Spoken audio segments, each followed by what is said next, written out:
शांति। ओम शांति। 6 नवंबर 2023।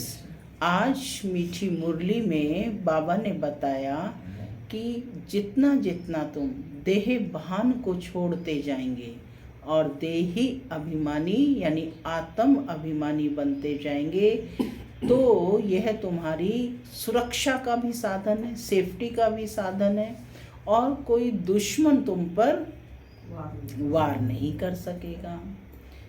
हम आत्माओं पर द्वापर से विकर्मों का बहुत बोझा है, तो वो बोझा कैसे समाप्त होगा? जितना जितना हम ज्ञान की धारणा करते जाएंगे तो हमारा बोझा यानी हमारी समस्याएं समाप्त होती जाएंगी। हमें कौन सी सर्विस करनी है?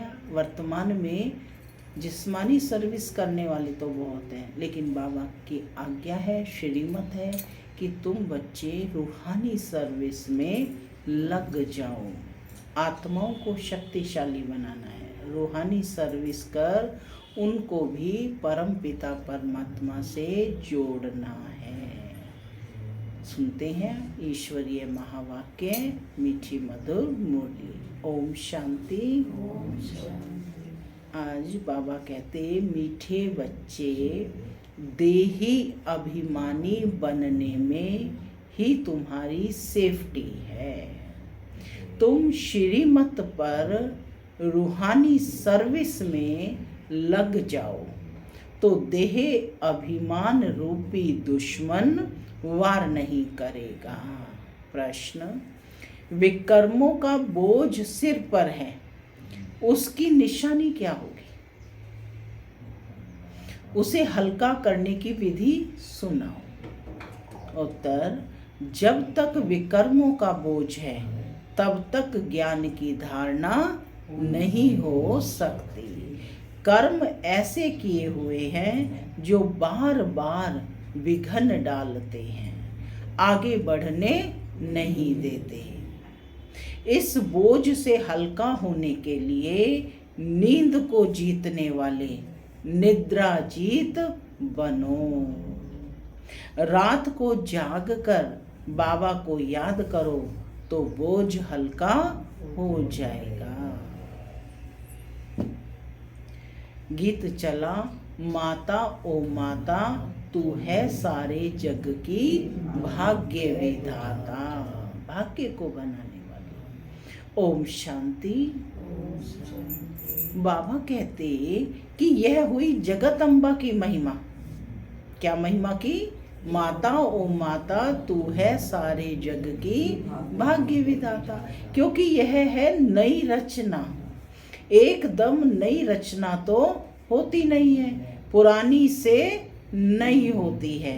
मृत्यु लोक से अमर लोक में जाना है, यह जैसे जीने और मरने का सवाल है। अमर लोक का रास्ता कहाँ से जाता है? मृत्यु लोक से ही जाता है ना। मृत्यु लोक से अमर लोक की तरफ प्रस्थान करेंगे। बाबा कहते हैं जैसे जीने और मरने का सवाल है, या तो मृत्यु लोक में मरकर खत्म होना है और या तो जीते जी मरकर अमर लोक में चलना है। क्या करना है फिर?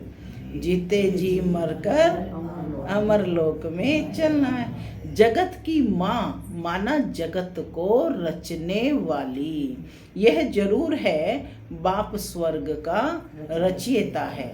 रचना रचते हैं ब्रह्मा द्वारा। बाप कहते हैं मैं सूर्यवंशी चंद्रवंशी राजधानी स्थापन करता हूँ। आना है संगम पर, कहते भी हैं कल्प के संगम युगे। हर संगम युगे आता हूँ। कब आते हैं बाबा? कल्प के संगम युगे, यानी हर कल्प के संगम युगे आते हैं। क्लियर समझानी है, सिर्फ मनुष्यों ने भूलकर नाम बदली कर दिया है। सर्वव्यापी का ज्ञान जो सुनाते हैं उसमें पूछना पड़ता है यह किसने कहा, कब कहा, कहाँ लिखा हुआ है। अच्छा, गीता का भगवान कौन? जो ऐसे कहते हैं कि श्री कृष्ण तो देहधारी है, वह तो सर्वव्यापी हो नहीं सकता। श्री कृष्ण का नाम बदल जाए तो बात आ जाती है बाप पर। बाप को तो वर्षा देना है, कहते हैं मैं राजयोग सिखाता हूँ। क्या सिखाते हैं? राजयोग।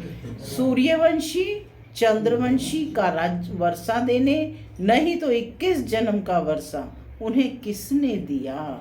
लिखा भी हुआ है, ब्रह्मा मुख से ब्राह्मण रचे। फिर ब्राह्मणों को बैठ नॉलेज सुनाते हैं, सृष्टि के आदि मध्य अंत की। कौन सी नॉलेज सुनाते हैं? सृष्टि के आदि मध्य अंत की। तो जो नॉलेज देने वाला है वह जरूर चित्र भी बनाएंगे समझाने के लिए। वास्तव में इसमें कोई लिखने पढ़ने की बात नहीं है, परंतु यह सहज कर समझाने के लिए चित्र बनाए हुए हैं। इनसे बहुत काम हो सकता है। तो जगत अम्बा की भी महिमा है। शिव शक्ति भी कहा जाता है। शक्ति किससे मिलती है? वर्ल्ड ऑलमाइटी बाप से।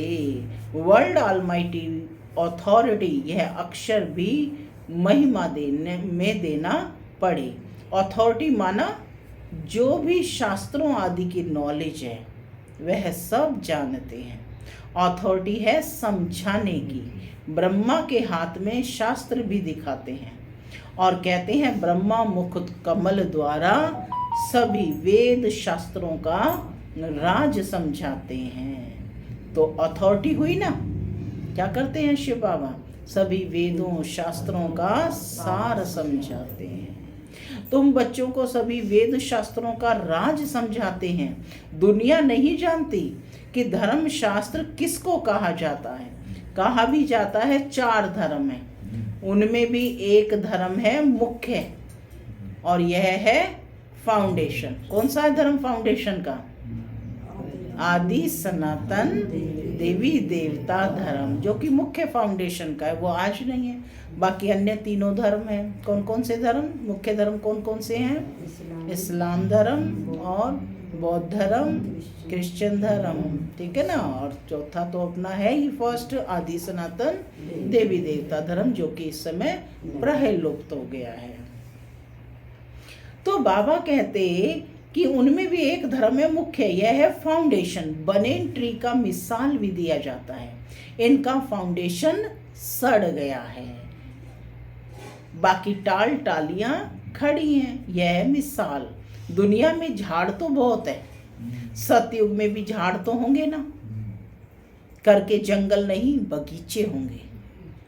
काम की चीजों के लिए जंगल भी होंगे, लकड़ा आदि तो चाहिए ना। जंगल में भी पशु पंछी बहुत रहते हैं, परंतु वहाँ सब चीजें अच्छी फलदायक होती हैं। पशु पंछी भी शोभा है, प्रकृति की शोभा है, परंतु गंध करने वाले नहीं होंगे। यह पशु पंछी ब्यूटी तो चाहिए ना। सृष्टि ही सतो प्रधान है, तो सब चीजें सतो प्रधान होती हैं। बहिष्ठ फिर तो क्या? पहली मुख्य बात है बाप से वर्षा लेना है।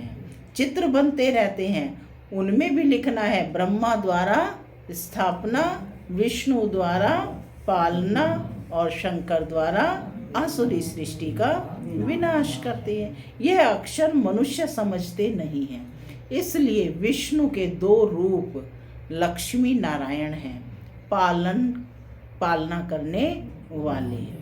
यह तो समझते हैं, कोटों में कोई ही समझेंगे। क्या कहा बाबा ने?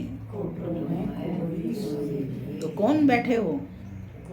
कोटों में कोई आत्मा बैठे हो ना, तो अपने लिए ताली तो बजा लो। बाबा ने आपको चुना है ना, स्वयं भगवान ने आपको एक एक नग को चुन करके लायक बना रहे हैं।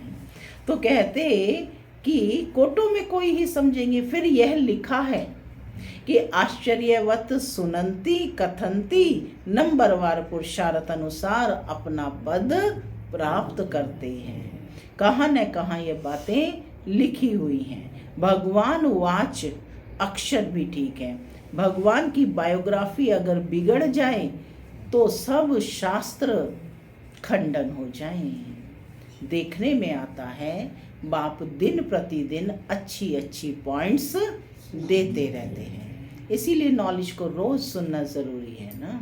बाबा हर रोज नई नई पॉइंट्स देते हैं। ज्ञान में रमणीकता है ना, वैरायटी भोजन डेली देते हैं आत्मा को। तो कहते कि पहले पहले तो निश्चय कराना है कि भगवान ज्ञान का सागर है, मनुष्य सृष्टि का बीज रूप है। चैतन्य बीज में नॉलेज किसकी होगी? जरूर झाड़ की होगी। तो बाप आकर नॉलेज समझाते हैं ब्रह्मा द्वारा। ब्रह्मा कुमार कुमारियां नाम अच्छा है, प्रजापिता ब्रह्मा के कुमार कुमारियां तो ढेर है। इसमें अंधश्रद्धा की कोई बात नहीं, यह तो रचना है ना। बाबा मम्मा अथवा तुम माता पिता सब कहते हो। जगत अम्बा सरस्वती है ब्रह्मा की बेटी। यह तो प्रैक्टिकल में बीके है। कल्प पहले भी ब्रह्मा द्वारा नई सृष्टि रची थी, अब फिर जरूर ब्रह्मा द्वारा ही रचना होगी। सृष्टि के आदि मध्य अंत का राज बाप ही आकर समझाते हैं, इसलिए इनको नॉलेजफुल कहा जाता है। बीज में जरूर पूरे वृक्ष की नॉलेज होगी। तो बीज कौन हुआ? शिव बाबा। तो जरूर उसमें पूरे वृक्ष की नॉलेज होगी। तो वृक्ष कौन सा है? ये सृष्टि रूपी कल्प वृक्ष है ना। उनकी रचना चैतन्य मनुष्य सृष्टि है। बाप राजयोग भी सिखलाते हैं।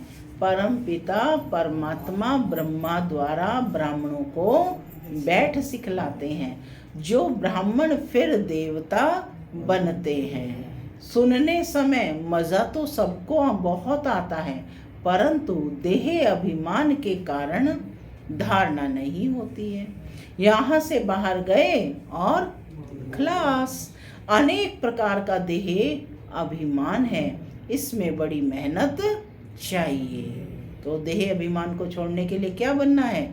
देही अभिमानी। देह में रहने वाली आत्मा देही। बाप कहते हैं बच्चे नींद को जीतने वाले बनो। देह अभिमान छोड़ो, देही अभिमानी बनो। रात को जागकर याद करना है, क्योंकि तुम्हारे सिर पर जन्म जन्मांतर के विकर्मों का बोझा बहुत है, तो तुमको धारणा करने नहीं देते हैं। यानी विकर्मों का बोझा बहुत अधिक है, जो धारणा करने नहीं देते हैं। तो बाबा कहते एक्स्ट्रा जो अमृत वेले का समय है उसमें बैठकर योग करो, ताकि ये जो भी प्रॉब्लम्स हैं वो सॉल्व हो जाएं, यानी धारणा आरंभ हो जाए। कर्म ऐसे किए हुए हैं, बाबा कहते धारणा क्यों नहीं होती? कि कर्म ऐसे किए हुए हैं, इस कारण देही अभिमानी नहीं बनते। गपोड़े बहुत मारते हैं। अब क्या गपोड़े मारते हैं बाबा बता रहे हैं। बड़े गपोड़े का चार्ट लिख भेजते हैं कि हम 75% याद में रहते हैं। बताइए। परंतु बाबा कहते इम्पॉसिबल है कि ऐसा होता नहीं है। सबसे आगे चलने वाला खुद कहता है। कौन है सबसे आगे चलने वाला? ब्रह्मा बाबा है ना। तो वो खुद कहते हैं कितनी भी कोशिश करता हूँ, परंतु याद करने की माया बुला देती है। सच्चा चार्ट लिखना चाहिए। क्या कहा बाबा ने? सच्चा चार्ट। माने जब तक आप अपने प्रति सच्चे नहीं होंगे तो बाप के प्रति भी सच्चे नहीं है। पहले तो स्वयं से सच बोलना सीखिए। अपनी हर बात में हाथ नहीं उठाना है ना। हम नहीं करते हैं तो नहीं हाथ उठाना है, ठीक है ना। तो हमें देखना है। तभी तो कहा नारद का मिसाल इसीलिए तो दिया जाता है कि बुद्धि रूपी दर्पण में अपना मुखड़ा तो देखो कि लायक हो लक्ष्मी को वरने के लायक अथवा नहीं। तो बाबा कहते कि सच्चा चार्ट लिखना चाहिए। चार्ट मिला है ना सबको, तो उसमें भरना है। बाबा भी बतलाते हैं ना, तो बच्चों को भी फॉलो करना चाहिए। फॉलो नहीं करते तो चार्ट भी नहीं भेजते हैं। पुरुषार्थ के लिए समय मिला हुआ है। यह धारणा कोई मासी का घर नहीं है। इसमें थकना नहीं होता है। कोई समझने में टाइम लेते हैं, आज नहीं तो कल समझ लेंगे। बाबा ने कह दिया है कि जो देवी देवता धर्म का होगा और धर्म में कन्वर्ट हो गया है तो भी वह आ जाएगा। एक दिन अफ्रीकन्स आदि की भी कॉन्फ्रेंस होगी। देखो उस समय बाबा ने जब साकार मुरलियाँ चली थी, दूर दूर तक ईश्वरीय सेवाएं आरंभ नहीं हुई थी, लेकिन उस समय बाबा ने ये बोला था कि कॉन्फ्रेंस होंगी भारत में, अफ्रीकन आदि की भी भारत खंड में आते रहेंगे। आगे कभी आते नहीं थे, अभी सभी बड़े बड़े आते रहते हैं। जर्मनी का प्रिंस आदि ये सब कभी बाहर निकलते नहीं थे। नेपाल